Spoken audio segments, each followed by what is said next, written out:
मधुबन के बाबा, मधुबन के बाबा मुरली वाले, आपका क्या कहना, आपका क्या कहना। ओम शांति। आज 4 मार्च 2022 के साकार मधुर महावाक्य हैं। आज मीठे मीठे बाप दादा बोले, मीठे बच्चे रात को जागकर कमाई करो, अमृत वेले उठने की आदत डालो। आज पापा ने कहा, मीठे बच्चे रात को जागकर कमाई करो, अमृत वेले उठने की आदत डालो। बाबा ने मुरली में प्रश्न पूछा, ज्ञान में आते ही जो नशा चढ़ता है, उस नशे को स्थायी रखने की विधि क्या है? और उत्तर में बाबा बता रहे हैं, जब ज्ञान में नए नए आते हैं तो बहुत नशा चढ़ता है। उसी समय अपने आप से अनेक प्रतिज्ञाएं भी करते हैं। बाबा कहते, वह प्रतिज्ञाएं डायरी में नोट कर लो, फिर उसे रिवाइज करते रहो तो स्थायी नशा रहेगा। नहीं तो माया के तूफानों में आने से नशा उड़ जाएगा। अगर कोई भूल चलते चलते हो जाए तो फौरन सुनाकर हल्की हो जाओ और फिर दोबारा वह भूल ना हो, नहीं तो वृद्धि होती रहेगी। मुरली का गीत है, दुखियों पर रहम करो माँ बाप हमारे। ओम शांति। यह गीत बहुत अच्छा है, क्योंकि दुखी तो सारी दुनिया है और याद भी करते आए हैं तुम माता पिता, तुम्हारी कृपा से सुख घनेरे मिलते हैं। इस समय सारी दुनिया दुखी है, इसलिए फिर बाप को याद करते हैं तो माँ को भी जरूर करेंगे। यह गीत बहुत अच्छा है। तुम जानते हो, माँ बाप के पास जन्म लेने से हमको वर्षा मिलता है 1 सेकंड में। भारत में यह गायन है, बच्चे अब सम्मुख बैठे हैं। जगत अम्बा है तो जरूर जगत पिता भी होगा, उनके ऊपर भी कोई होगा, क्योंकि इस समय सुखधाम का वर्षा मिलना है। तो सुखधाम की स्थापना करने वाला माता पिता भी चाहिए। कोई माता पिता साहूकार होते हैं तो उनका फर्स्ट क्लास घर होता है, और कोई माता पिता गरीब होते हैं तो घर भी ऐसा ही होगा। सतयुग में देखो, राधे कृष्ण है, उनको पहली पहली बादशाही मिली है। राधे जरूर कोई राजा के पास जन्म लेगी तो राजकुमारी होगी, और श्री कृष्ण राजकुमार होगा, फिर उनकी शादी करनी ही है। यह तो बरोबर है। माता पिता अब दैवी राजधानी स्थापन कर रहे हैं। देवी देवताएं सूर्यवंशी महाराजा महारानी थे। तुम जानते हो इनको यह मर्तबा कैसे मिला? राम सीता को चंद्रवंशी राजाई कैसे मिली? बाबा पूछ रहे हैं। बाबा कहते, कलयुग के अंत में तो कुछ भी नहीं है, यह है पढ़ाई से राजाई। जैसे उस पढ़ाई से इंजीनियर, बैरिस्टर आदि बनते हैं, यह है फिर पढ़ाई से राजाओं का राजा बनना। एक ही बाप है जो राजाई पद के लिए राजयोग सिखलाते हैं, और कोई ऐसी यूनिवर्सिटी नहीं जहां राज्य पद प्राप्त करने के लिए पुरुषार्थ कराया जाता हो। इसका नाम भी है गीता पाठशाला। गीता से तो राजाई पद मिलता है। अच्छा, वेद उपनिषद से कौन सा पद मिलता है? राजयोग तो भगवान ही आकर सिखलाते हैं। कितनी सहज बात है। कल की बात है, बरोबर लक्ष्मी नारायण का राज्य था। गाते भी हैं कि क्राइस्ट से 3000 वर्ष पहले देवताओं का राज्य था। बाबा कहते हैं, उनको कैसे मिला? जरूर भगवान ने विनाश के पहले पढ़ाया है, उसके बाद ही विनाश हुआ होगा, और फिर राजयोग से सतयुग में राज्य पद पाया। यह है संगम। बाबा कहते, तुम लिख सकते हो, इस समय ही सेकंड में सूर्यवंशी चंद्रवंशी राजाई प्राप्त हो सकती है। आकर समझो। चित्रों पर तुम अच्छी तरह समझा सकते हो। समझाने वाले श्रूढ़ बुद्धि यानी समझदार चाहिए। ब्रह्मा कुमार और कुमारियां सो शिव के पोत्रे और पौत्रियां हुए। परंतु बाप कहते हैं मुझे कोटों में कोई पहचानते हैं और मुझसे वर्षा लेते हैं, सेकंड में जीवन मुक्ति पाते हैं और फिर जीवन मुक्ति में ऊंच पद प्राप्त करने के लिए पुरुषार्थ करना है। यह सब समझाने के लिए यह मेले प्रदर्शनी निकले हैं। ख्यालात चलते हैं, नई नई पॉइंट्स निकलती हैं, दिन प्रतिदिन चित्र आदि सहज निकलते जाते हैं और निकलते सब ड्रामा अनुसार ही हैं। कल्प पहले जो एक्ट चली है वही चलनी है। ऐसा कोई लिख न सके कि यह प्रदर्शनी 5000 वर्ष के बाद फिर इस समय निकाली गई है, फिर कल्प के बाद निकलेगी। एक ही बार कल्प के संगम पर यह प्रदर्शनी निकलती है अथवा 5000 वर्ष के बाद यह प्रदर्शनी परमपिता परमात्मा से सेकंड में जीवन मुक्ति पद पाने अथवा समझाने के लिए हम निकालते हैं। यह सब देश देशांतर में जाएगी, नई नई पॉइंट्स बाबा समझाते रहेंगे, एडिशन करेक्शन होती रहेगी। वो लोग रामायण आदि छपाएंगे तो वही छपाएंगे, इसलिए हमको कहते हैं आगे तुम क्या लिखते थे अब क्या लिख रहे हो, क्योंकि हम भी तो पहले वही पढ़ते थे ना। तो फिर वो पूछेंगे दुनिया वाले कि अब क्या लिख रहे हो। बाबा कहते हैं कि मैं तुमको रोज नई बातें सुनाता हूँ, सब इकट्ठी थोड़ी सुनाऊंगा। उन्होंने लिखा है युद्ध के मैदान में गीता सुनाई, 18 अध्याय की गीता बनाई है। जो संस्कृत में होशियार होते हैं वह आधे घंटे में श्लोक कंठ कर लेते हैं। मुख्य है ही गीता, बाकी भागवत में तो कहानियां हैं। गीता को ही संस्कृत में बनाया है, छोटी सी गीता संस्कृत में बनाई है।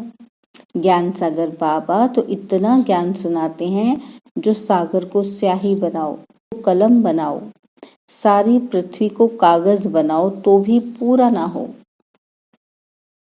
उन्होंने तो 18 अध्याय में पूरा कर दिया, परंतु ऐसे तो है नहीं।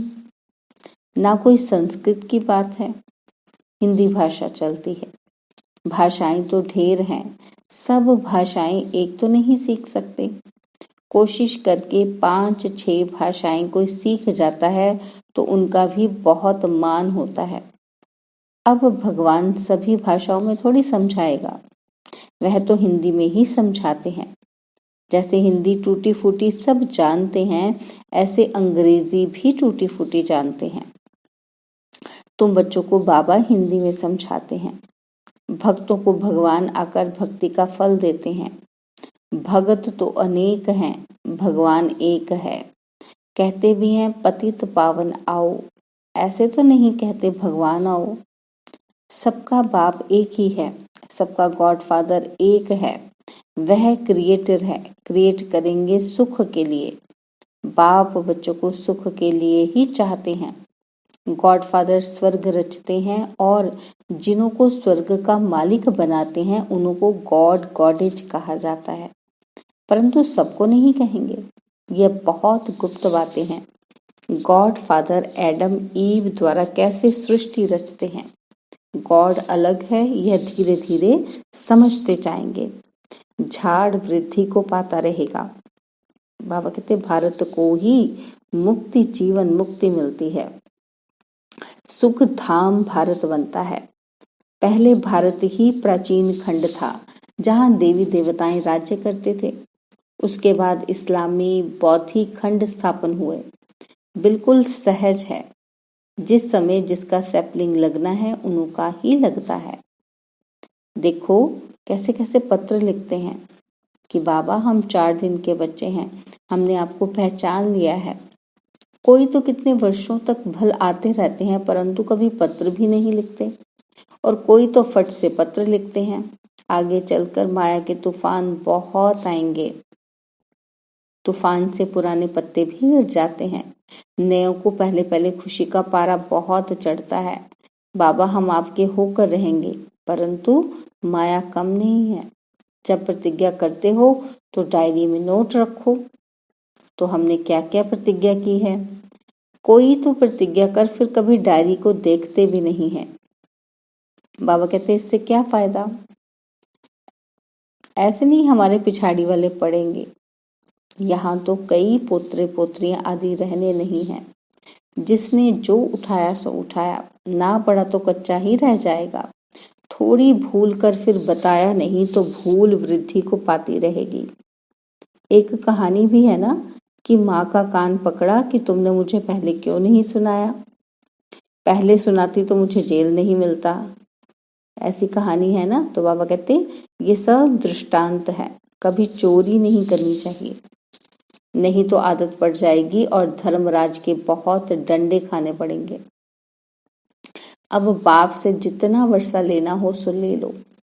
विश्व की बादशाही बाप दे रहे हैं और क्या दें, बाकी रहा ही क्या।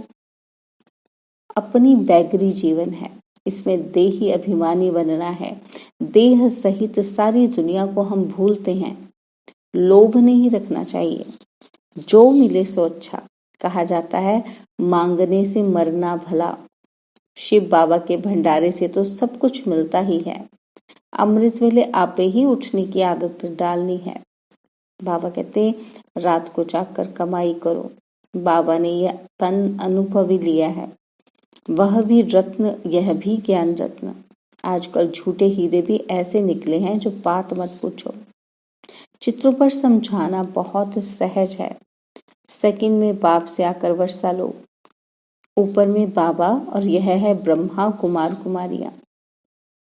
जब से हम बाबा के बने तो जीवन मुक्ति का वर्षा तो है ही, बाकी हम पुरुषार्थ करते हैं ऊंच पद पाने का। परमपिता परमात्मा ब्रह्मा द्वारा मनुष्य सृष्टि रचते हैं। बंधेलियां कहती हैं कि बाबा बस हम आपको ही याद करते हैं। भल हम नहीं मिलेंगी परंतु वर्षा तो जरूर लेंगी। कितना वंडर है। ढेर बच्चे हैं, जैसे प्रभाव निकलता जाएगा तो बांधेलियां भी छूटती जाएंगी। बहुत हैं जो पति की भी गुरु बन जाती हैं। वह लिस्ट निकालेंगे कि कितनी स्त्रियां पति की गुरु बनी हैं और फिर पति भी लिखे कि मुझे इसने ज्ञान दिया इसलिए यह मेरी गुरु है। पुरुष कहेंगे बरोबर स्त्री मेरा गुरु है। ऐसे थोड़ा कोई मानेंगे। माता गुरु बिगर कोई का उद्धार हो ना सके। कलश जगत माता को मिलता है तो जगत माता ही गुरु हुई ना। आजकल स्त्रियों को बहुत मान देते हैं। बाप भी कहते हैं माता गुरु बिगर मुक्ति जीवन मुक्ति मिल नहीं सकती। तो जब माता द्वारा एडॉप्ट हो तब जीवन मुक्ति मिले। माता को गुरु समझना चाहिए। बच्चों को अपना अहंकार नहीं रखना है, माताओं को मर्तबा देना है, फॉलो करना है। देह अभिमान नहीं होना चाहिए। अपने को निरहंकारी समझना है। बाप भी अपने को निराकार समझते हैं। तुम कहेंगे I am incorporeal come corporeal, जैसे लिखते हैं कि हॉस्पिटल कम यूनिवर्सिटी। यह सब बातें समझाने के लिए दी जाती हैं। सब में एक रस धारणा नहीं होती।